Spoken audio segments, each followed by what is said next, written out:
ท่านผู้ชมการทูตแม่นการป้องกันชาติด้านทำอิฐของสนามรบที่บ่มีเสียงปืนโดยเฉพาะประเทศน้อยคือสาธารณรัฐประชาธิปไตยประชาชนลาวการทูตมีบทบาทสำคัญในการปูทางให้แก่การพัวพันทางด้านการเมืองเศรษฐกิจและวัฒนธรรมสังคมให้สังเกตว่าถ้าเวียกงานการทูตมีความหักแพงเสื่อมมั่นซึ่งกันและกันแล้วก็สามารถที่ให้การพัวพันในขอบการร่วมมืออื่นๆนั่นมีความโรงเรียนสะดวกสบาย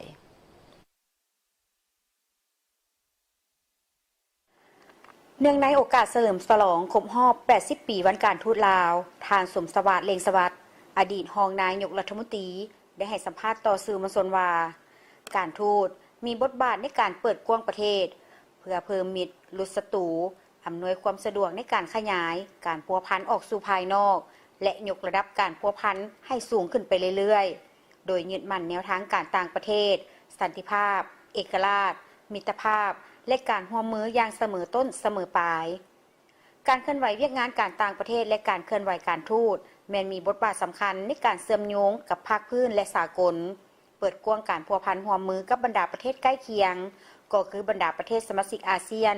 ประเทศเพื่อนมิตรในโลกใน5ปีผ่านมาเห็นได้ว่าบทบาทเวียกงานการทูตแม่นพ้นเด่นที่สุดที่จะเป็นอันกำหนดท่าทีการร่วมมือที่จะเฮ็ดให้สาธารณรัฐประชาธิปไตยประชาชนลาวมีจุดยืนในเวทีสากลได้อย่างหนักแน่นและบ่โดดเดี่ยว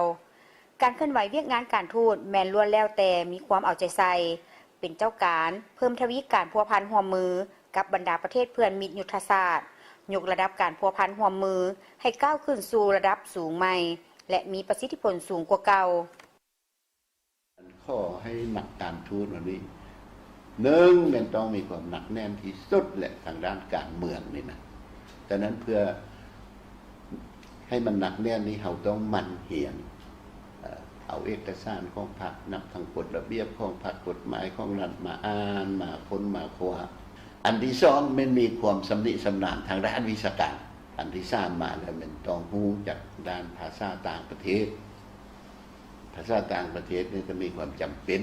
เพราะว่าการเคลื่อนไหวการทูตนี้ภาษานี่มันเป็นพาหนะเพื่อพัวพันกันนี่ตัวต้องบุกหน้าบุญตัวนะคนรุ่นก่อนได้สร้างผลงานไว้ให้แล้วปูทางให้แก่พวกเฮาแล้วพวกเฮาเกิดใหม่ใหญ่รุ่นนี้โชคดีที่ว่าพวกเพิ่นได้ปูพื้นให้แล้วดี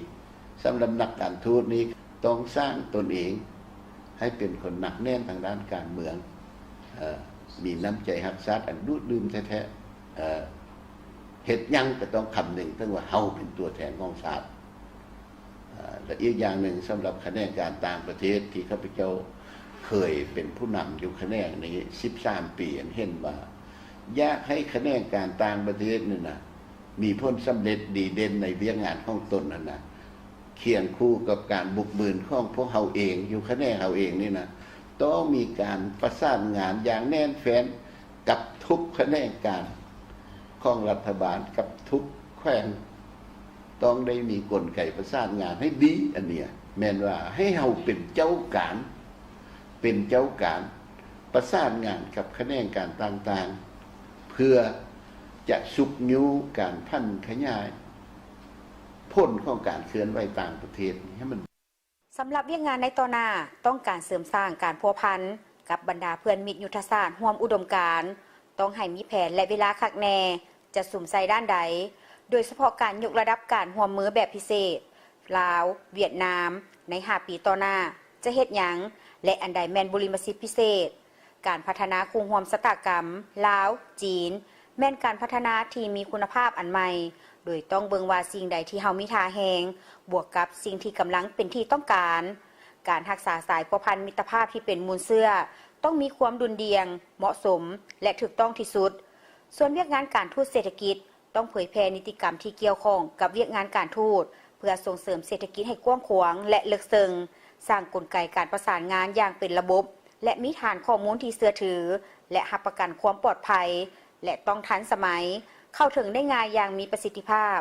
สำคัญแม่นการสนองข้อมูลด้านการค้าการลงทุนที่เป็นบริมสิทธิ์ของสาธารณรัฐประชาธิปไตยประชาชนลาว ที่นอนอยู่ในเป้าหมายการส่งเสริมการพัฒนาให้สามารถเข้าถึงและเป็นข้อมูลเปิดกว้างให้สามารถเข้าถึงและเป็นข้อมูลเปิดกว้าง